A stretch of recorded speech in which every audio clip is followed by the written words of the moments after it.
Fala galera, boa tarde, né? Olha o dedão, tô bom. Vamos lá, ó, olha só. Tô com esse mob com motor 3 cilindros, né? Aquele Firefly. Olha o barulho, vê se vocês conseguem escutar.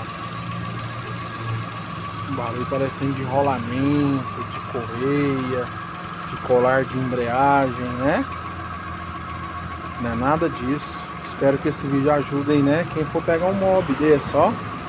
Firefly 3 cilindros. Aquele diafragma que vai em cima da tampa de válvula, pessoal, ó. Ó. Ó. Ó. É isso aí. Fica a dica, tá? Pra quem pegar essa situação aí, já falar assim, esse vídeo me ajudou bastante. Um abraço pra vocês e tudo de bom.